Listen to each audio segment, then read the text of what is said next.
वन्दितु सर्वसिद्धे ध्रुवमचलमनोवमं गदिं पते वोच्छामि समयपाहुड मीनमोऽसुद केवली भणिदम् नमः समय साराय स्वानुभूत्या चकासते चित्स्वभावाय भावाय सर्वभावान्तरच्छिदे अनन्तधर्मणस्तत्त्वं पश्यन्ति प्रत्यगात्मनः अनेकान्तमयी मूर्तिर्नित्यमेव प्रकाशिता। हमें सबसे ज़्यादा तकलीफ़ तब होती है जब हम जिनके बीच में जिनसे हम घिरे रहते थे ऐसी दोस्त मंडली में से एक जन भी जब हमें वास्तव में आवश्यकता पड़े उसकी, हमें गरज हो किसी की कि कोई आकर सहयोग करे, और एक जन भी आता नहीं है हमारे समस्या का हल करने के लिए। जिनके बीच में रात दिन उठे बैठे हैं, सभी दुख दर्द आपस में बांटे हैं, भोजन किया है उनके यहाँ, उनको भोजन कराया है और कई सारे वादे किए, कई हंसी मजाक वगैरह सालों से चल रहे हैं। लेकिन आज मेरे ऊपर दिक्कत आई है तो एक झटके में वो आदमी ये कहकर बाजू में हट जाता है कि साहब मेरा इसमें मैं क्या कर सकता हूँ, मेरा इसमें कुछ नहीं है। ठीक है, मेरी तरफ से तुम इतना तो बोलो नहीं, हम नहीं बीच में आ सकते। तो वाकई में हमें ये लगता है कि यार ये कितना धोखा दे रहे हैं मुझे। आज तक हमारे साथ अच्छे थे, हमारी थोड़ी सी इतनी सी बात करनी है, हमारे जीवन मरण का प्रश्न है। लेकिन भैया इतने मधुर स्वर में जिनवानी पहले से ये कह रही थी कि एक द्रव्य दूसरे द्रव्य का करता नहीं है, एक द्रव्य दूसरे द्रव्य रूप होता नहीं है, एक द्रव्य दूसरे द्रव्य का हो ही नहीं सकता। तुमने भ्रम से उनको अपना कर्ता धर्ता कैसे मान लिया भला? नहीं, हमने ये सोचा था साहब। अरे तुमने क्यों सोच लिया था? अब हम सोच रहे थे 20 साल तक हम ऐसा ऐसा करेंगे तो कभी यही काम में आ जाएगा, या हमें नहीं सही हमारे बाद हमारे बच्चों के काम आ जाएगा। अरे तुम बच्चों की बात करते हो, बच्चे उनका उपादान लेके आए, तुम इस बात को क्यों भूल गए? नहीं साहब, उन्होंने धोखा दिया। देखो देखो साहब, सुनो सुनो, समय सर इतनी गजब की चीज़ है जो अपने को वास्तव में एक वास्तविक जीवन जीना सिखाती है। खरेखर खरेखर कह रहे तुम ये क्यों चिल्लाते हो आज भी? उन्होंने धोखा दिया, उन्होंने धोखा दिया। तुमको तुम्हारे साथ धोखा हुआ है, ये बात परम सत्य है। तुम्हारे साथ धोखा हुआ ये बात परम सत्य है, लेकिन उन्होंने धोखा दिया है ये बात परम असत्य है। तुम्हारे साथ धोखा तो हुआ है, लेकिन वो धोखा देने वाला भी तुम्हारी अपनी निजी सोच है, जिसको समय सार अध्यवसाय कहता है। कभी अध्यवसान कहता है, कभी अध्यवसाय कहता है, उसको मिथ्यात्व कहता है, अज्ञान कहता है। और यह अज्ञान ही समस्त दुखों की मूल है। खदान मूल स्रोत हमारे दुख का यह अज्ञान ही है। और क्या अज्ञान? ये मेरे कभी काम आएंगे, ये मेरे अपने हैं। और छटपटाहट भारी होती है उनको जो अपने समीप किसी को भी नहीं पाते हैं ऐसी स्थिति में। और मैं अक्सर ये बात कहता आ रहा हूँ, जीवन में ऐसे कई दफ़े मोड़ आते हैं जहाँ पर हम स्वयं को एकदम और एकदम बिल्कुल अकेला ही पाते हैं। वहाँ पर अपने भी जिन्होंने पंचों की साक्षी में प्रतिज्ञाएं ली है, वे भी झटके में अपना रूप बदल जाते हैं। और तुम किन की बात करते हो? यहाँ पर समय पर ही हमको वस्तु स्वरूप ज्ञान में आए, इसमें बहुत भलाई है। पछताने से क्या हो, जब चिड़िया चुग गई खेत, जो निर्यातकों की खोज में भी अपना जीवन जाया करते हैं, वो बेवकूफ़ी से और कुछ भी नहीं है बढ़कर। इसीलिए जितना भी समय मिलता है, जितना भी श्रम आप कर सकते हो, वह पूरा श्रम और समय स्वयं को जानने में, अपने में स्थिरता बढ़ाने में ही करना चाहिए। वे कभी काम में आएंगे, इसलिए आप दोस्ती बढ़ाने में, थोड़ी सी गुलामी करने में सालों से नौकरी कर रहे हैं, 40 साल 50 साल हो गए, रात दिन एक किया, एक झटके में उन्होंने ये सुना दिया। आज जो तुमको इतना डिप्रेशन हो रहा है तुमको वो तकलीफ नहीं है बड़ी, तुमको तकलीफ इस बात के 40 साल अचानक डिप्रेशन में चले गए। तो अच्छे से विश्वास करिए इस बात को, एक द्रव्य दूसरे द्रव्य का नहीं होता। आज वैसे 2 कलश का मानस बनाया है मैंने, थोड़ा सा मैं रफ्तार भी पकड़ूंगा और ऊपरी विषय वस्तु बताने का मेरा भाव है। फिर जैसा आपका भाव हो उसके अनुसार मैं चेंज भी करता रहूँगा। आपका भाव बनेगा, थोड़ा विस्तार चाहिए तो वैसा भी हो सकेगा। देखिए, शानदार और जानदार 14वीं गाथा तो चली है। आप उसको 14वीं के चांद की ओर बढ़ने की, पूर्ण प्रकाश की ओर बढ़ने का एक सफ़र कहिए। और कल तो बारंबार एक दिमाग में बात आ रही थी, अनंत 14 का पर्व ये 14 के पूनम की तरफ बढ़ रहे हैं। और दूज की कला जो निरंतर प्रकाशित रहती है, ये 14वीं गाथा किसकी तरफ संकेत करती है? प्रतिपल पूर्णता की ओर ले जाने के लिए ये महामंत्र है। आज जो कलश चलेगा वो उसी के शिखर के रूप में है। कलशों के थोड़ा सा आपको इतनी जानकारी होना चाहिए, कलश या तो अतीत गाथाओं का मुकुट होता है या तो आगामी गाथाओं का एक सूचक होता है, इससे अधिक कुछ नहीं। देखिए, मैं थोड़ा विषय वस्तु पहले जमाऊं और फिर मैं कलश कह दूंगा। जैसे एक का परिचय, किसी को किसी का परिचय पूछा जाए, जैसे मुझे किसी का परिचय देना है उदाहरण के तौर पर, तो किस रूप से परिचय दिया जाता है लोक में? इस रूप में दिया जाता है कि वे जो दिख रहे हैं ना, जो थोड़े से बौने से, वे जो दिख रहे हैं ना, थोड़े गोरे से, थोड़े से काले से, आदि, ऐसा परिचय लोक में प्रचलित है। अथवा जो धनाढ्य है, जो दानवीर है, जो कृषकाय है। अब थोड़ा सा ध्यान दीजिएगा, है ना, मैं आगे बढ़ रहा हूँ।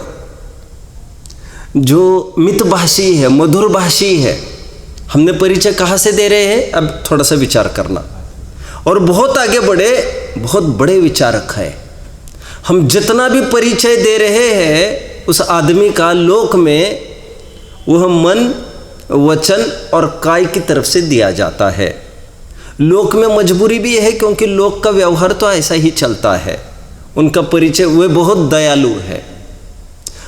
समय सर ये कहता है, लोक की व्यवहार की बातें तो लोक में रहने ही दीजिए अभी, और उसको श्रावकाचार वगैरह देख लेगा, श्रवणाचार देख लेगा, उसको कैसे उसका हल करना है मसला। हमारे सामने आज की ये स्थिति है, अध्यात्म ये बात करता है कि ये सब परिचय झूठे हैं। अनात्म भूत के जितने भी लक्षण हैं वे वास्तविक लक्षण नहीं है। और ऐसा ही श्रद्धान करने से, लोक के परिचय के रूप में जो चिन्ह बताए गए, ऐसा ही श्रद्धान करने से प्योर टेक्निकल भाषा में मिथ्यात्व होता है, दुख भोगना पड़ता है। मन वचन काय के माध्यम से हमारा परिचय आंकना, ये मिथ्यात्व है। और यहाँ पर ये बोला जा रहा है, ये जो पहचान के चिन्ह हैं ये तो ऊपरी है सब। बहुत अच्छा शब्द का प्रयोग होने वाला है कलश में, ऊपरी तरंतो, बहुत प्रसिद्ध, एकदम प्रसिद्ध है इनके वर्डिंग्स। आगे कलश में और एक सुंदर शब्द का प्रयोग आया है, काफ़ी समय बाद ये कलश उठता है जिसमें बहिर्लुठंती, बाहर लौटते हैं, ऊपरी तरंतो। कह रहे ये बद्ध स्पृष्ट आदि जो भाव है, बद्ध स्पृष्ट, अन्यपना, अनियतपना, विशेषपना और संयुक्तपना, ऐसा जितना भी परिचय कराया गया वस्तु का, कराया होगा बिगिनर्स के लिए, कराया होगा किसी मूड में, किसी समझदार ही आदमी ने। लेकिन समझदार आदमी भी कभी कभी म्लेच्छ को समझाने के लिए म्लेच्छ भाषा का प्रयोग कर देता है, लेकिन वैसा अनुसरण करना योग्य नहीं है, न अनुसर्तव्य। 8वीं 9वीं 10वीं 11वीं गाथा में हम इस बात की टोन को देखते आ रहे हैं। और परमार्थ से विचार किया जाए, ये जितने भी भाव है, बद्ध स्पृष्ट आदि जो 5 भाव है, वे ऊपरी तरंतो वे स्वभाव में नहीं बैठ पाते हैं। स्वभाव के समीप जाकर देखने पर ये सब कुछ भी भाव नहीं मिलते हैं, इसलिए इनसे प्राप्त हुआ परिचय सत्यार्थ नहीं है। यहाँ पर एक द्रव्य दूसरे द्रव्य का नहीं कहा जा रहा है। तुम जिन दोस्त मंडली से परेशान हैं कि उन्होंने मुझे आइन टाइम सहयोग नहीं किया, और उपचार से भी तुम्हारा पुण्य का ठेका है सब पूरा। जो तुम्हारे पाप के उदय में जो प्रतिकूल प्रतीत हो रहे हैं, पुण्य के उदय में वे ही तुमको अनुकूल प्रतीत होंगे। वो वस्तु तो कुछ नहीं है स्वयं में, वो उसका पाप पुण्य। आज तक का आज्ञाकारी लड़का भी हमारे पाप का उदय आने पर, क्या कहा, हमारे पाप का उदय आने पर वही आंखें दिखा देता है हमको। सहयोग बदलने की आवश्यकता नहीं है, उदय तो हमारा बदला ना। अब समझिए बात को, पाप के उदय ने लाई है ये सामग्री, ये तुम्हारी नहीं है अपनी सामग्री। पाप का उदय तुम्हारा आते समय ये सामग्री ले आया है। जैसे टोडरमल जी का उदाहरण आपको याद आ रहा होगा, क्या किसी ने 5 ग्राम में जाते समय इतना कहा कि इन किंकरों को लेके जाओ, तो पाप का उदय आएगा तो वो उनको लेके ही आएगा वो सामग्री। ये कोई तुम्हारे हटाने जुटाने से हटती जुटती है, ऐसा कुछ भी नहीं होता। बहुत ही गजब का कलश है। और मैं तो ये कह रहा हूँ, हमारा रोजाना लाइफ में इसको अप्लाई करते आना चाहिए। पुस्तकी भाषा पुस्तकों तक ही सीमित करना अच्छी आदत नहीं है, क्योंकि फिर आप सीमित ही उसका प्रयोग करेंगे तो सीमित सुख मिलेगा। इस प्रीमाइसेस से, इस देहरी से बाहर निकलेंगे आप मंदिर के, आपका दुख जारी, क्योंकि वहाँ पर फिर आप बद्ध स्पृष्ट अनुभव करने लग गए। तो सबसे पहले कोई भी प्रक्रिया विचारना है तो स्वयं सबसे पहले मैं कौन हूँ, और मैं कौन हूँ ये समझे बिना आप ना क्षमा की परिभाषा कर सकेंगे, ना मार्दव की परिभाषा कर सकेंगे।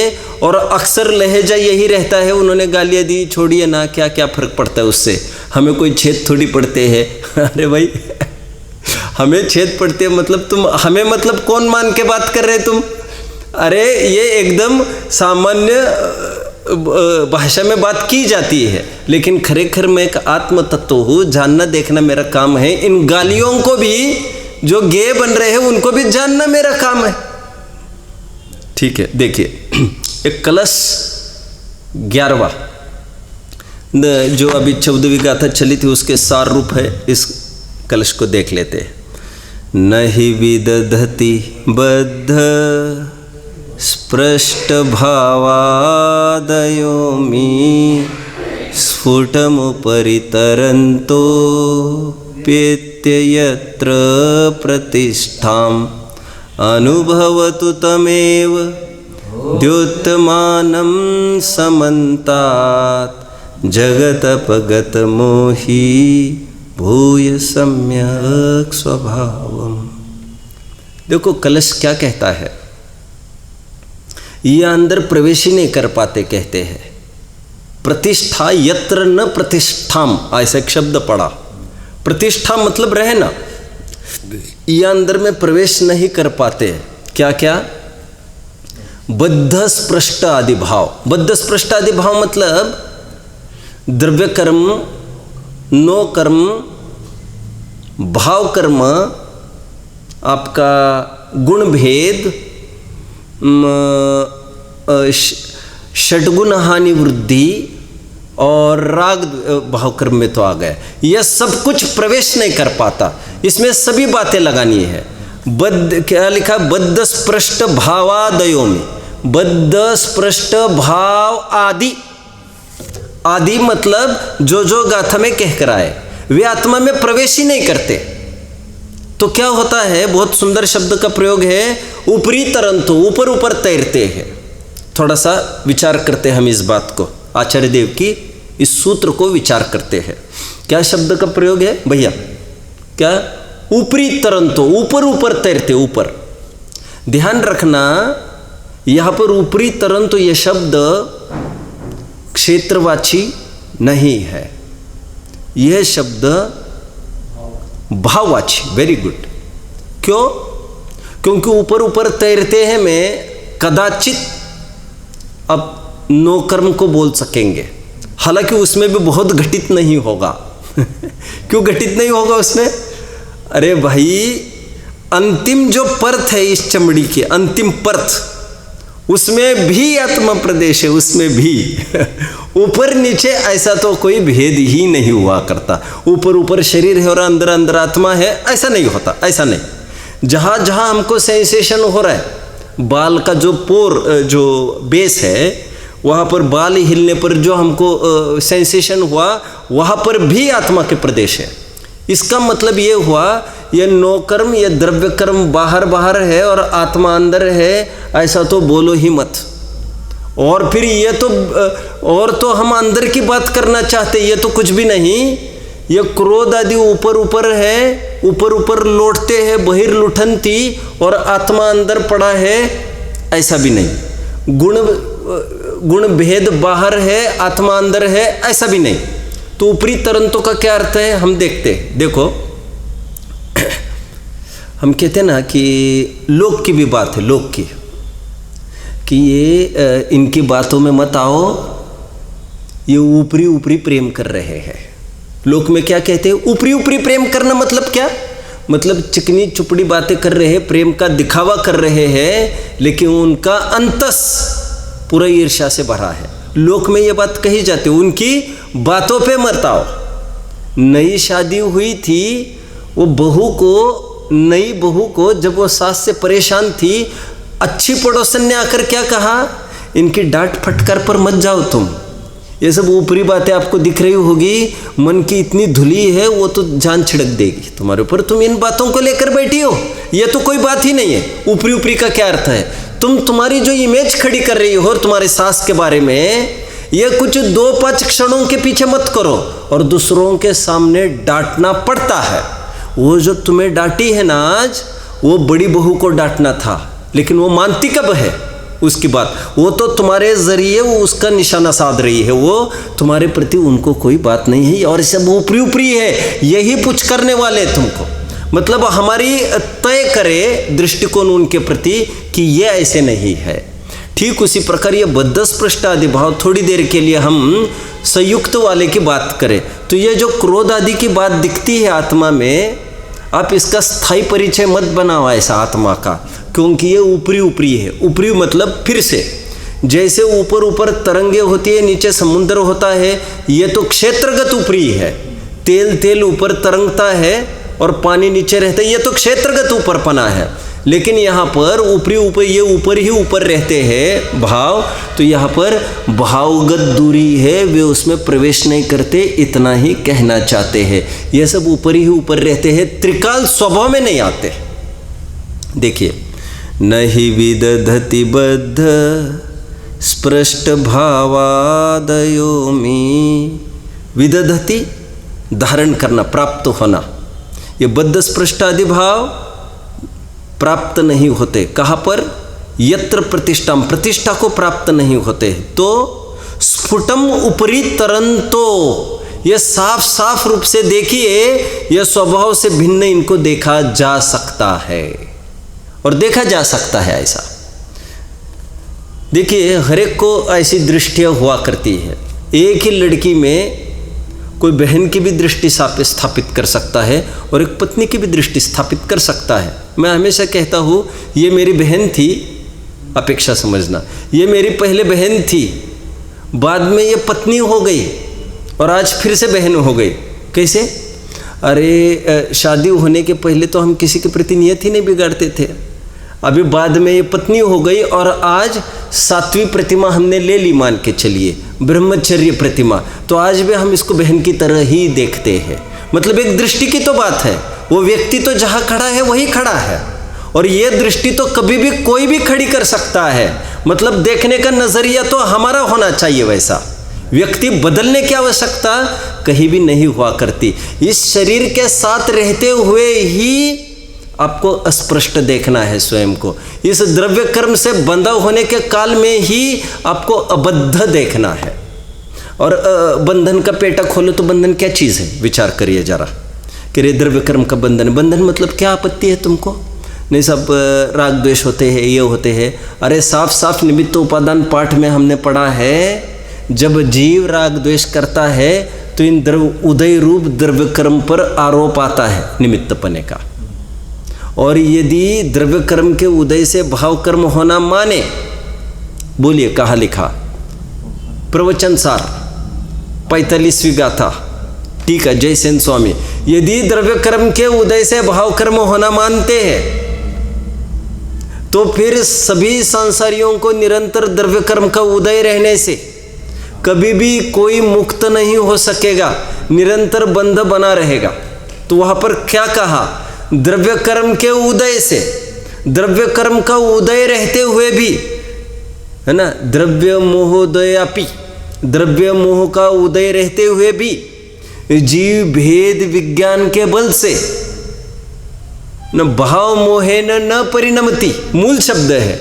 द्रव्य कर्म का उदय रहते हुए भी जीव भाव कर्म रूप नहीं, भेद विज्ञान के बल से भाव मोह रूप नहीं परिणमता, तो उसको बंध नहीं होता, सीधी बात। तो बंधा मतलब क्या होता है द्रव्य कर्म का? सब उदय बहुत तेजी का है उदय। अरे उदय रहते हुए ही अपना काम संभव है, यदि उदय रहते हुए काम नहीं होता तो कभी भी कोई काम नहीं कर सकता होता।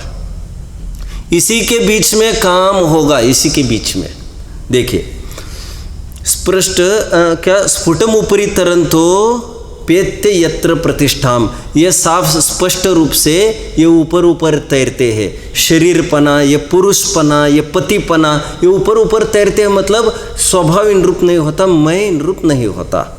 एक अनुभवतु तमेव द्योत्यमानम समन्तात, इसको चहुओर से ऐसा अनुभव करो। इस आत्मा का कैसा अनुभव करना है?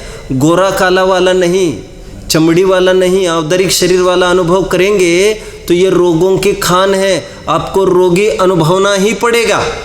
यहाँ पर यह कहा जा रहा है थोड़े काल के लिए किसी कमरे में रहने का प्रसंग बन क्या गया, वो कमरा हमारा थोड़ी होता है। क्या आज तक भी किसी कारागृह में रहते हुए किसी मुजरिम को उस कारागृह का के प्रति एकत्व हो जाता है? अच्छा कभी आपस में लड़ते हैं, ये मेरा है, ये ऐसा है, और छोड़ते समय कोई रोता भी होगा, पर कितना भी टाइम वहाँ पर व्यतीत करे वो छोड़ने के लिए निरंतर छटपटाहट करता है। तभी तो उसने कारागृह जाना। उसमें रहना अलग बात है और उसको अपना मानना अलग बात है। बस है, अपना ट्रेन है, कोई भी चीज़ है, हम उसमें बैठना अलग बात है, उसको अपना मानना अलग बात है। तो ऐसे चारों ओर से आत्मा का अनुभव करो। ये कैसे होगा? जगत के जीवों को एक आह्वान किया है यहाँ पर, हे जगत के जीवों, स्वयं को ऐसा अनुभव करो। कैसा अनुभव करो कि बद्ध स्पृष्ट आदि भाव जिसके ऊपर ही ऊपर तैरते हैं वे नीचे आ ही नहीं पाते। और कैसे? अपगत मोहि भूय, इस मोह को छोड़कर इसको देखना पड़ेगा। मोह में आप इसको देखते रहेंगे तब तो फिर आप बात ही नहीं मान सकेंगे, है ना। और हर चीज़ एक मोह का नशा उतरने पर ही समझ में आती है। रामचंद्र जी जैसे जीव ने, उनको भी तो मोह ही हुआ कितना, चारित्र मोह भले ही कहो तो कहो, और उनको भी समझाना पड़ा। तो तब तक किसी की भी नहीं मान रहे थे, और उनको जब कई एक्सपेरिमेंट से पूर्व भव के कृतांत वक्र का जीव ने, देव ने आकर कितने सारी बातें बताई, आप सब पढ़ा होगा प्रथमालय। उन्हीं के सामने जब रामचंद्र जी लाश लेके जा रहे थे तो उन्होंने सोचा ये समझ ही नहीं रहा है ये आदमी, इसको कैसे समझाया जाए। तो एक नदी में मिट्टी फेंक रहा था एक आदमी, तो उन्होंने कहा ये क्या कर रहे, फेंकता ही जा रहे फेंकता ही जा रहे, घंटों हो गए, भाई कर क्या रहा है। सब इसमें हम पुल बांध रहे हैं। एक ऐसा आदमी खड़ा किया, तो कह रही इसमें कभी पुल हो सकता है क्या, तुम जो मिट्टी का नेचर ही है वो तो जितने डालते जा रहे तो पिघलती अंदर गल रही है पूरी। और एक दूसरा खड़ा किया, वो बीज डाल रहा है उसमें पाषाण में, कह रहे तुम क्या चाहते हो, फल आने वाले बहुत जल्दी आने वाले अभी फल, कह रहे इसमें फल कैसे आएगा, तो जैसे इसमें नहीं इसमें जान कैसे आ सकती है। और फिर उनको सजगता हुई, एक ज्ञानी धर्मात्मा का भी मति ऐसी हो सकती है, हम तुम तो बहुत साधारण आदमी है, बहुत साधारण। मैं ये नहीं कह रहा हूँ हम कोई सम्यक दृष्टि नहीं हो सकता तो नहीं है, मैं ये कह रहा हूँ वे क्षायिक संकिति है और सब जानते हैं उनके धर्म की धाक, और उनके ऊपर भी ये नौबत आई। और इसलिए पंडित जी को कहना पड़ा कि कषाय करना ऐसा है जैसे जल का बिलोना, कुछ भी कार्यकारी नहीं है। जिन जीवों को बंद नहीं करना हो वे कषाय नहीं करे, क्योंकि हमारी कषाय करने से वो द्रव्य हमारे अधीन थोड़ी है जो परिणमेगा। समझदारी यही कहती है कि पर द्रव्य को पर रूप माने, और पर को पर रूप मानने का ही बात नहीं कर रहे यहाँ पर, जो हमारे में है पर भाव संयुक्त राग द्वेष, उनको भी पर मानने की बात चल रही है, और ज्ञान दर्शन आदि भेद को भी पर मानने की बात चल रही है। क्योंकि एक शब्द पड़ा है अनुभव, क्या देखिए क्या कहते हैं यहाँ पर, अनुभवतु, अनुभव के काल में यह सब कुछ नहीं दिखते हैं। जगत अपगत मोहि भूय सम्यक स्वभावम, इस सम्यक स्वभाव का है जगत के जीवो। अब मोह को थोड़ा सा गौण करके मोह में डिसीजन मत लीजिए। लोक में कहते हैं क्रोध में भी कोई डिसीजन नहीं लेना चाहिए। आप जानते होंगे अर्जुन ने ये बोल दिया, हाँ, कि यदि सूर्यास्त के पहले मैं इसको नहीं मारूं तो मैं आत्महत्या करके मर जाऊंगा। और नशे में ही तो उन्होंने प्रतिज्ञा ली, क्योंकि चरम शरीरी है, और ये कौन सी प्रतिज्ञा हो गई। तो मोह के आवेश में आकर की बात अलग है। मैं तो कभी कभी ये कहता हूँ कि क्रोध के आवेश में आकर कोई डिसीजन नहीं लेना चाहिए, ये बात तो खरी, लेकिन आगे की भी बात समझिए। राग के आवेश में आकर भी कोई डिसीजन नहीं लेना चाहिए। शादी हमने की वो राग के आवेश में आकर ही तो की है, और अभी भी भोग रहे बराबर। कोई भी अच्छा काम कर रहे हैं, मंदिर बनाने का काम हुआ, वो क्रोध के वशीभूत होकर तो हो नहीं सकता, ये राग के ही वशीभूत होकर हो रहा है। और आज हालत ये है सभी जन आत्मधर्म कर सकते हैं, लेकिन ये मंदिर को कौन देखेगा। हम आत्मधर्म नहीं कर सकते क्योंकि हमारी जिम्मेदारी है। ये कितनी बड़ी जिम्मेदारी की घंटी, ये खूंटा अपने गले में हमने बांध दिया। ध्यान रखना, ये साधक कभी हमको एक मार्ग में रोड़ा बनकर भी खड़े रह जाते हैं।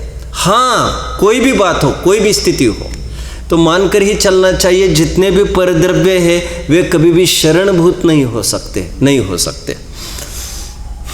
देखिए अर्थ भी हम पढ़ लेते हैं 11वें कलश का। नीचे क्या करते हैं, जगत के प्राणियों इस सम्यक स्वभाव का अनुभव करो कि जहाँ यह बद्ध स्पष्टादि भाव स्पष्टतया उस स्वभाव के ऊपर तरते हैं, तिरते हैं, तथापि वे उसमें प्रतिष्ठा नहीं पाते। ऊपरी तरंतों का अर्थ मैंने कहा यहाँ पर क्षेत्रवाची नहीं, यहाँ पर भाववाची लेना है, क्योंकि क्रोध कोई ऊपर रहता होगा वो समुद्र की तरंगे जैसा और आत्मा अंदर रहता होगा, ऐसा नहीं। रोम रोम पर, आत्मा के एक एक चप्पे पर, एक एक प्रदेश पर जहाँ ज्ञान मिलेगा क्रोध भी वही मिलेगा। क्रोध कोई ऊपर है ऐसा नहीं, लेकिन ऊपरी क्यों कहा, क्योंकि वह क्षण स्थायी है, वो अभी है बाद में नहीं। उसका क्या कहना, अरे ये बहुत ऊपरी है इनकी बातें, ये तो अभी कुछ कह रहे बाद में। भावुक लोगों को और विक्षिप्त लोगों पर कोई भरोसा कभी नहीं करता। धड़के में कुछ कह गए और फिर धड़क में कुछ कह गए, तो अभी ये क्रोध करे, क्रोध नहीं है, फिर दूसरे ही समय में तो उसको स्वभाव के अंतर्गत नहीं लिया जाएगा। देखिए ऊपर तरते हैं, तथापि वे उसमें प्रतिष्ठा नहीं पाते, क्योंकि द्रव्य स्वभाव तो नित्य है, एक रूप है, और ये भाव अनित्य है, अनेक रूप है। पर्याय द्रव्य स्वभाव में प्रवेश नहीं करती। कोई लोग ऐसी प्रतिज्ञा भी ले लेते हैं, मैं जीवन भर उसका मुंह नहीं देखूंगा, मैं उसको कभी क्षमा नहीं कर सकता। यह ऐसा भाव जैनियों को नहीं होना चाहिए। सम्यक्त्व की पात्रता वाला जीव ऐसा कदापि नहीं हो सकता, कदापि नहीं हो सकता। क्योंकि जैसे यहाँ पर ऊपरी तरंतों की बात आई है, वो सामने वाले तत्व को भी क्रोधी नहीं देखता है, वह आ गया होगा, समय भर का एक परिणाम है, उससे कोई परमानेंट आइडेंटिटी कार्ड नहीं बनता उसका। समझ में आ रहा है? किसी के गाल पर कुछ पेंट लग गया था, उसके बलबूते पर कोई ये थोड़ी कहते नहीं उसका ऐसे ऐसा है ये समस्या, अरे भाई वो तो धो देगा। ये तो सभी जन समझते कितना गौण कितना मुख्य किसको करना। उसी प्रकार क्रोध आदि जितने भी विकारी पर्याय उसके बल पर किसी के साथ कभी भी वैमनस्य नहीं करना। समझदारी यही कहती है। जीवन जीना एक कला है खरेखर, और हमें ही हमारा ध्यान रखना है कि हमें किसी के प्रति ऐसा कभी कषाय नहीं भभक उठे, ऐसा साम्य भाव हो। कुछ नहीं सही, ठीक है, अब हम राग नहीं करेंगे, द्वेष तो कदापि नहीं होगा, लेकिन अभी राग नहीं करेंगे हम। तो इतनी समझदारी तो पहले से ही रखना चाहिए था। इतनी शिक्षा तुमको मिल गई, और क्या चाहिए। और राग न करने की लिस्ट में सबसे पहला विषय आपका चाहिए आपकी बीवी, आपके बच्चे, क्योंकि रोजाना तुम शिक्षा लेते हो, निष्कर्ष लिखते हो, दूसरे दिन मिटा देते हो। तो निष्कर्ष लिखना चाहिए कि ज्ञाता दृष्टा बनकर ही कोई बात आएगी तो शक्ति प्रमाण सहयोग करने पर भी शक्ति का प्रयोग नहीं करेंगे। ठीक है, चलिए। क्या कहते हैं? प्रतिष्ठा नहीं पाते क्योंकि द्रव्य स्वभाव तो नित्य है, एक रूप है, और ये भाव अनित्य है, अनेक रूप। अभी देखिए, हाँ अनित्य है इतना ही नहीं कह सकते, क्योंकि ज्ञान दर्शन है तो नित्य, लेकिन वे अनेक रूप है। आ गई बात। पर्याय द्रव्य स्वभाव में प्रवेश नहीं करती, ऊपर ही रहती है। ऊपर रहती है मतलब क्षणिक को कह रहे ऊपरी। देखिए एक छंद आपने सुना होगा, वज्रादपि कठोराणि मृदुनि कुसुमादपि, क्या है? लोकोत्तराणि चेतासी को ही विज्ञतुमर्हति। नीति है, बहुत प्रसिद्ध है। क्या कहा है इसमें? वज्रादपि कठोराणि, वज्र से भी ज़्यादा कठोर बाहर से देखने पर, मृदुनि कुसुमादपि, लेकिन अंदर टटोल के देखो। बनारसी दास जी ने ये 3-4 छंद लिखे हैं, उसको देखना चाहिए, जो बाहर से नरम दिखाई देते हैं लेकिन अंदर से कठोर रहते हैं। जैसे उदाहरण क्या दिया? उदाहरण जैसे वहाँ पर बद्री फल, बेर का उदाहरण दिया उन्होंने, बाहर से मुलायम और अंदर से कठोर। पुंगी फल का दिया, बाहर से कठोर अंदर कठोर। कुछ लोग ऐसे होते हैं, उसके बाद में कहने मुझे, जो अंदर से नरम बाहर से नरम, जैसे दाख का उदाहरण दिया। और अंतिम बात क्या कहना चाहता हूँ, बाहर से तो कठोर दिखते हैं, अंदर से नरम होते हैं, जैसे नारियल का उदाहरण दिया वहाँ पर। अब मैं क्यों कह रहा हूँ, यह बाहर से आत्मा तो ऐसा दिखता है। हम तुमको कोई भी आपस में एक दूसरों को देखते हैं, प्रथम दृष्टि में यही तो ख्याल में आता है, कैसे है वे अच्छे स्पीकर है, कैसे है वे काले हैं गोरे हैं, और कैसे है महाराष्ट्र के, यहाँ के हैं वहाँ के हैं। मतलब जितना भी परिचय बनाया जाता है पेपर पर, उसको व्यवहार में बनना मजबूरी थी, लेकिन ये सब हम श्रद्धा के स्तर पर बनाते हैं और इससे सब विघटन होता है, और फिर हमारे आशाएं इच्छाएं उसी के अनुसार होती है, फिर राग द्वेष होता रहता है। देखिए, यह शुद्ध स्वभाव सर्व अवस्थाओं में प्रकाशमान है। ऐसे शुद्ध स्वभाव का मोह रहित होकर जगत अनुभव करे, क्योंकि मोह कर्म के उदय से उत्पन्न मिथ्यात्व रूपी अज्ञान जहाँ तक रहता है वहाँ तक यह अनुभव यथार्थ नहीं होता, मतलब अनुभव संभव ही नहीं होता। ये बहुत सुंदर बात इन्होंने कही है, क्योंकि हम तुम जो एक दूसरों को देखते हैं, या तो दुबला पतला देखते हैं, या तो गोरा काला देखते हैं, या तो अच्छा बोलने वाला देखते हैं, आदर सम्मान करने वाला देखते हैं, और हमारे दिमाग में वही बन जाती है। और श्रद्धान वो होती है जो आँखों से दिखता है वैसा नहीं होता है। चमड़ी के आँखों से देखना ये ज्ञानियों का काम नहीं है। आगे का कलश भावार्थ को देखते, यहाँ यह उपदेश है कि शुद्ध नय के विषय रूप आत्मा का अनुभव करो। क्यों ऐसा कह रहे हैं? क्योंकि अशुद्ध नय के विषय रूप जो आत्मा है उसको लेकर तो विकल्प होते हैं, वो अनुभव का विषय नहीं हो सकता। ज्ञान का भले ही विषय हो सकता है, अनुभव का विषय नहीं हो सकता। अब इसी अर्थ को सूचक कलश रूप काव्य पुनः कहते हैं, जिसमें यह कहा गया है कि ऐसा अनुभव करने पर आत्मदेव प्रकट प्रतिभासमान होता है। यह एक कलश पढ़ लीजिए।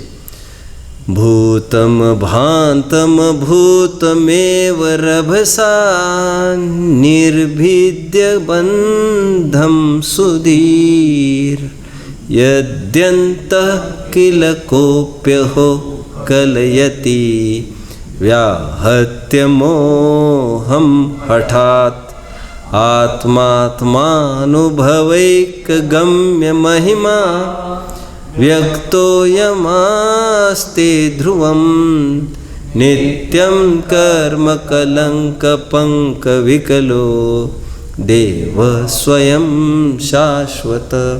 यह ऐसा कलश है जिसमें स्वयं को देव कहा है।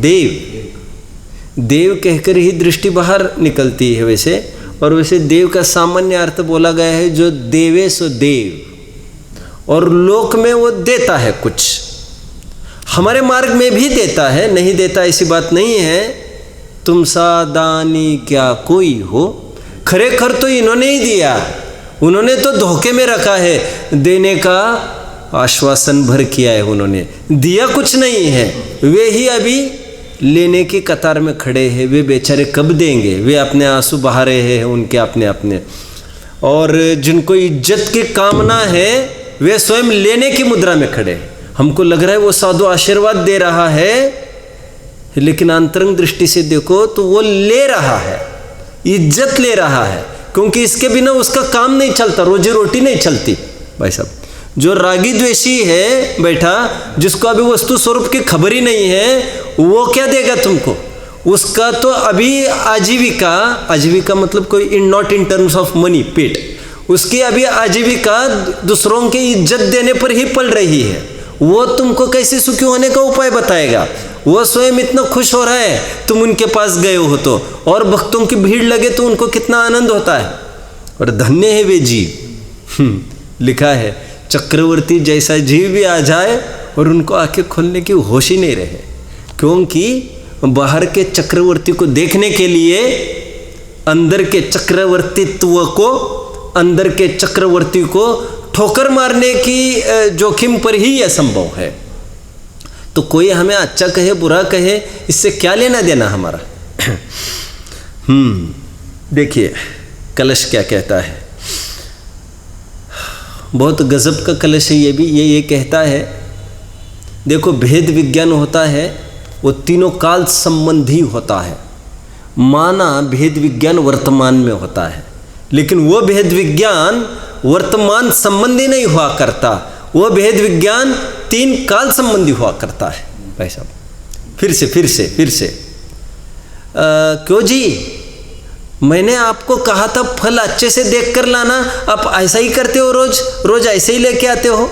तो पति क्या कहता है, वहाँ पर अच्छा दिखा कहता है कि वहाँ पर अच्छा था और यहाँ खराब हो गया, वो कहता है हो कमाल हो गया, मुझे वहाँ पर कैसे नहीं दिखा, ये खराब वहाँ पर भी था लेकिन तब मुझे अच्छा दिखा, लेकिन आज मुझे रियलाइज़ हो रहा है कि ये खराब ही है। ठीक उसी प्रकार आज मुझे रियलाइज़ हुआ ये मेरे अपने नहीं है, लेकिन ये पहले अपने थे क्या? आज जो रियलाइजेशन हुआ है वो आज के बारे में नहीं हुआ है, कल तक तो मैं धोखे में था, बहुत बड़े भ्रम में था। देखो आज भी हम अपने एक सीमित परिवार में एक मुंह को बढ़ाने में ही लगे रहते हैं। हम मिलके स्वाध्याय करते हैं, हम मिलके ये करते हैं, हम मिलके ये करते हैं, भले ही धर्मानुष्ठान करते हैं, लेकिन धर्मानुष्ठान के नाम पर भी हम अपने राग को पुष्ट करते रहते हैं। और इसके लिए बहुत समझने की आवश्यकता है, ये आज भी मेरे नहीं है, ये कल भी मेरे नहीं होंगे और कल भी मेरे नहीं थे।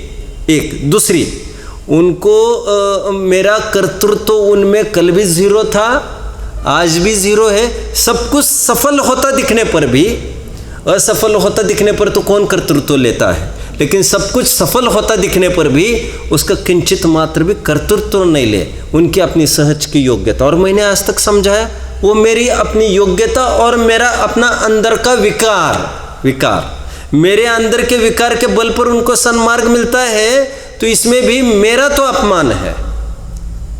मैं मेरा अपना साधना छोड़कर किसी और को धर्म मार्ग में लगाओ, ये तो मुझे मंजूर नहीं। इसीलिए अपना मौन छोड़ के भी मुनिराज कोई किसी को दीक्षा लेने के फंदे में नहीं पड़ते। तीर्थंकर का जीव की बात कर रहा हूँ। देखिए, यदि कोई सुबुद्धि जीव भूत वर्तमान और भविष्य 3 काल में कर्मों के बंध को अपनी आत्मा से तत्काल शीघ्र भिन्न करके, निर्भिद्य शब्द पड़ा है, करके तथा उस कर्मोदय के निमित्त से होने वाले मिथ्यात्व को अपने बल से पुरुषार्थ से रोक कर अथवा नाश करके, अंतरंग में कैसे नाश होगा? सम्यक दृष्टि करो, समीचीन दृष्टि करो। मिथ्यात्व को भगाने के लिए मिथ्यात्व में कुछ नहीं करना है। आने वाली नई पर्याय मिथ्यात्व से रहित होगी, उसी को कहते मिथ्यात्व का बलात्, पुरुषार्थ पूर्वक मिथ्यात्व का अभाव करता है। उजाला लाइए, दीपक जलाइए तो अंधकार अपने आप चला जाता है। स्वयं और सम्यक तो प्रकट करना मतलब भी क्या करना है? स्वयं का शुद्ध स्वरूप देखना है, स्वयं को अनादि निधन अमूर्तिक देखना है। उस कर्मोदय के निमित्त से होने वाले मिथ्यात्व को अपने बल से पुरुषार्थ से रोक कर अथवा नाश करके अंतरंग में अभ्यास करे, देखे, तो यह आत्मा अपने अनुभव से ही जानने योग्य जिसकी प्रकट महिमा है, फिर से अथवा नाश करके अंतरंग में अभ्यास करे। क्या शब्द पड़ा है? किल अहो कलयति। कलयति या अभ्यास करने के अर्थ में होता है, मतलब ऐसा अभ्यास करो कह रहे हैं। कैसा अभ्यास करना? कर्मों से भेद विज्ञान का, द्रव्य कर्म से और भाव कर्म से भी भेद विज्ञान का अभ्यास करना। द्रव्य कर्म के भेद विज्ञान का कैसा अभ्यास करना? ये इन्होंने पहले भी बांधा नहीं था। आज मैं स्वतंत्रता से काम करने लग गया, मेरा मोक्ष मार्ग आगे बढ़ने लग गया, यही कर्म तो कल भी थे और आज भी थे। आज मैं अपना काम करने लग गया तो मार्ग देने लग गया अपने। टोडरमल जी के भाषा में तेरा काम तत्व विचार करना है, तू तत्व विचार कर। तत्व विचार करेगा, वहाँ पर कर्म भी उपशमित अपने आप हो जाएगा। मतलब ये पर हटे तो मैं मेरा काम करूँ, ऐसी तो बात ही नहीं है। पर के लिस्ट में ये कोई भी हो, ये लोग हो, समाज हो आदि, ये तो बात ही नहीं। लेकिन कर्म आदि की भी बात नहीं। कितनी स्वाधीनता जैन दर्शन ने हमें दी है। तुम्हें जब सुखी होना है तब तुम सुखी हो सकते हो। दुख का अभाव कब करना ये तो तुम्हारे हाथ में है, कहो तो अभी। और कैसे कैसे का तो उपाय बता ही रहे हैं। निरंतर अभ्यास ऐसा करें अंदर में कर्मों से। कर्मों से मतलब आपको समझना चाहिए बद्ध स्पृष्ट आदि सभी भावों को भिन्न करना, और जो मोह है उसको अपने पुरुषार्थ से उसको अलग करना, अभाव करना। यह आत्मा अपने अनुभव से ही नाश करके अंतरंग में अभ्यास करके देखे तो यह आत्मा अपने अनुभव से ही जानने योग्य जिसकी प्रकट महिमा है, ऐसा व्यक्त अनुभव गोचर निश्चल शाश्वत नित्य कर्म कलंक करदम से रहित स्वयं ऐसा स्तुति करने योग्य देव विराजमान है। भावार्थ, और ऐसा जो जीव स्वयं को देव समझता है, अकर्ता भोक्ता, वो सहज ही दिन में 1-2 घंटा तो अपने लिए निकाल लेता है, जहाँ पर उसको स्वाध्याय के करने का भूत भी नहीं सताए। वो स्वयं को एकांत में देकर सामयिक आदि में दत्त चित्त रहता है, क्योंकि वो तो जगत से कटना चाहता है। अभी वो घर गृहस्थी में रहते हुए भी उसके जिम्मेदारी के फंदे में नहीं उलझना चाहता वो, क्योंकि वो तो जितना आप उलझना चाहे उतना फ्री सेक्टर है, और जितना आप छूटना चाहते हैं वो भी फ्री सेक्टर है। कल शादी है और आज छूटना है तो ये कोई बॉन्ड ये नहीं कहता तुम आज छूट नहीं सकते। लोक का कानून कुछ भी कहे, है ना, शादी किसकी थी? अरे कल क्या नेमिनाथ की थी, कल क्या वो गज कुमार की थी, इनकी थी, उनकी थी, तो शादी कोई रोकती नहीं है हमको हमारा काम करने के लिए। कोई भी प्रसंग मरण तक नहीं रोकता, और मरण सामने खड़ा है। और मधुर राजा आदि कितने जन ने, अभिमन्यु आदि कितने जन ने मरण सामने को देखकर काम कर लिया। कैसी भी स्थिति में हमारा काम हो सकता है, कोई भी बाहर की स्थितियाँ हमें बाधक है ही नहीं। ये गरीबी और छोटी मोटी समस्या जो बोल रही ये तो बकवास की बातें हैं पूरी। कैसी कैसी समस्याओं के बीच में रहकर ये काम हुआ है। और ये भी मत सोचो करना तो यही है, करना तो यही है, लेकिन अभी इतना सब निपट जाए, क्योंकि करना के नाम पर आप जरूर कुछ एक्टिविटी आपके दिमाग में घूम रही है। हम धर्म की बात कर रहे हैं, सोच समझ की बात कर रहे हैं, और ये समझ के लिए जरूरी नहीं है आपको कोई हाथ का लिया काम पूरा हो तो आप ये समझ को ठीक करो, क्योंकि ये समझ किसी भी हालत में अपनी ठीक बनी रह सकती है। शाश्वत नित्य कर्म कलम कर्दन से रहित स्वयं ऐसा स्तुति करने योग्य देव विराजमान है। स्तुति मतलब यहाँ पर अनुभव, स्तुति मतलब ऐसी बात नहीं है। शुद्ध नहीं की दृष्टि से देखा जाए तो सर्व कर्मों से रहित, कर्मों से रहित का तात्पर्य बद 10 पृष्ठ आदि दीपक की तरफ से बात कर रहे, सभी भाव लेना चाहिए। सर्व कर्मों से रहित चैतन्य मात्र देव अविनाशी आत्मा अंतरंग में स्वयं विराजमान है। यह प्राणी पर्याय बुद्धि बहिरात्मा उसे बाहर ढूंढता है, यह महाअज्ञान है। ये कई जगह है, ये प्रवचन सार के 16वीं गाथे की टीका में आया अंतिम बात कि हरेक आत्मा का हरेक कार्य अपनी अभिन्न षटकारक से होता हुआ भी समझ में नहीं आता ये जीव बाहर में क्यों परतंत्र हो रहा है, क्यों खेद खिन्न हो रहा है, क्यों दुखी हो रहा है। कौन सी गाथा चल रही है? भगवान को जो स्वयंभू पद की प्राप्ति हुई वो अभिन्न षटकारक से हुई। भगवान को स्वयंभू पद की प्राप्ति अभिन्न षटकारक से, और जो जीव दुखी है यहाँ पर वो भी अपनी स्वतंत्र अभिन्न षटकारक की योग्यता से। लगता है आज ऐसा हमें कोई बाहर में प्रतिकूलता आ गई, कांटा चुभ गया, कोई रोग हो गया, डॉक्टर ने आज सुना दिया हमको आज, और हंसता हंसता हम पचा पाए उसको, ये हमको अंदर से टटोलने की बात है। लेकिन यहाँ पर तो ये बात कही जा रही है कि शुद्ध नहीं की दृष्टि से देखा जाए तो सर्व कर्मों से रहित चैतन्य मात्र देव अविनाशी आत्मा अंतरंग में स्वयं विराजमान है। यह प्राणी पर्याय दृष्टि पर्याय बुद्धि बहिरात्मा उसे बाहर ढूंढता है, यह महाअज्ञान है। इस सुख को अनुभव को वो बाहर ढूंढता है, यह महाअज्ञान है ना। बोध ही आपका भाव है, निश्चय दुर्लभ ना ही। मैं हमेशा कहता हूँ, हम कहते हैं अब मुझे कोई समझ ही नहीं रहा है, अब समझो ना मुझे क्या कहना है। अरे भैया तुम स्वयं को ही नहीं समझ पा रहे हैं और तुम दूसरे नहीं समझ पा रहे, इसकी नाराजगी इतनी क्यों हो रही है तुम्हें? उन्होंने हमको समझ नहीं पाए, समझने, अरे भाई तुम ही स्वयं को समझ नहीं पाए। उन्होंने मुझे वो जानते नहीं है मुझे। अरे इतनी क्षण भंगुरता है तुम्हारी एक एक चीज़ की पर्याय में, जो उपलब्धि तुम्हें हुई है इतनी क्षण भंगुरता है, तुम ही स्वयं को नहीं आंक पा रहे अभी। और जब तो आंकने की बारी आएगी तब बहुत देरी हो चुकी होगी। जितने भी मतलब सबकी तरफ आक्षेप नहीं है, एक विद्वानों का थोड़ा सा पढ़ते हैं ना भाई साहब, तो लगभग ऐसा ख्याल में आता है जाने के टाइम में 15 दिन महीना भर मतलब ऐसी हालत हो जाती है उनकी कि सब मेमोरी भी चली जाती है। मैं ये नहीं कह रहा हूँ उसमें सम्यक तो भी भ्रष्ट होता होगा, वो तो भगवान ही जाने, क्योंकि किसी भी स्थिति में होता होना बताया गया है। लेकिन मैं ये कह रहा हूँ बाहर की विद्वत्ता की मैं बात कर रहा हूँ। फूलचंद जी का अब पढ़ेंगे तो ऐसी स्थिति थी, अपन तो सामान्य आदमी, अरे भाई तुम किन किन की बात कर रहे हो, अरे और भैया ये अच्छा हुआ कि अच्छा नहीं हुआ ये तो हमें सोचने का तो कोई बात ही नहीं है, लेकिन इससे देखकर तो हमको वैराग्य होना चाहिए।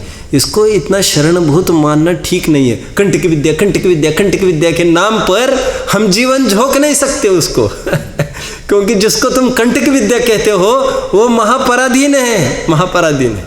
विषयों से हटाने के लिए ये सब बातें हमने तुमको मुलम्मा लगा दिया कि इसको इसमें उपयोग लगाया करो, यही काम आएगा कंटक विद्या, लेकिन ये कुछ काम नहीं आता। अपनी भेद विज्ञान की बातें ज्ञान में आती है। मैंने थोड़े टाइम पहले कहा होगा, एक कोई मंत्र साधना करता है, परिचित ही का मैं उदाहरण दे रहा था। कोई भी मंत्र पढ़कर जो चाहे कर सकता है। फिर वो कह रहा था मैंने परसों किया, थोड़ा सा पानी बरस जाए, पानी बरस गया, पानी बंद करना है, बंद हो गया, ऐसी बहुत सारी बातें हो गई। और पाप का उदय आने पर एक नियम है इसका, पाप का उदय आने पर भी वो चाहे जैसा कर सकता है, लेकिन उसकी बुद्धि साथ नहीं देती उसको, वो मंत्र ही भूल जाता है और मंत्र पर जैसे आस्था रहना चाहिए वही नहीं होती। और तद विपरीत ज्ञानी धर्मात्मा पुरुषार्थ हो जाओ, कुछ भी बोले वो मंत्र हो जाते, कुछ भी बोले वो मंत्र ही सिद्ध हो जाते हैं। अपने देखा रिद्धियाँ कुछ कुछ तो ऐसी हैं, उसमें थूक लगाए, उसमें हवा छूकर चली जाए, उसमें कुछ हो जाए तो ऐसा हो सकता है, और उनको कोई उसका खबर ही नहीं है, उनको प्रयोग करने का तो भाव आने का सवाल नहीं।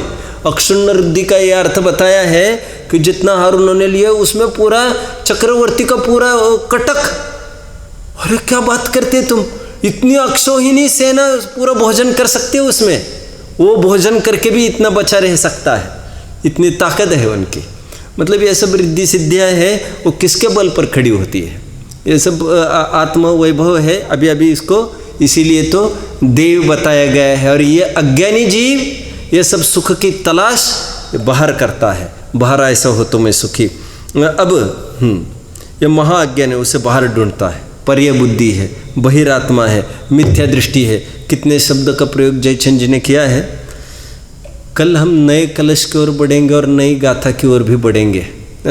मेरे को मतलब ये कहना है, हम शाब्दिक ज्ञान से थोड़ा सा पार उतरने का प्रयास करें, और जहाँ से उतरे, जो लोक में कहते ही आए हैं विद्वान लोग भी, वहीं पर पल्ला झटक कर चले जाते हैं। हमारे जीवन में कुछ ऐसी क्रांति होना चाहिए कि हमको एक एक जीवन में और एक एक प्रसंग में हम उसको लगाए।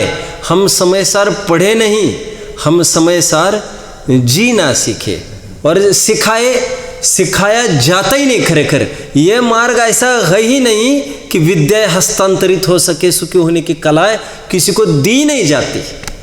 वो तुमको देखकर वे अपनी डेवलप करे।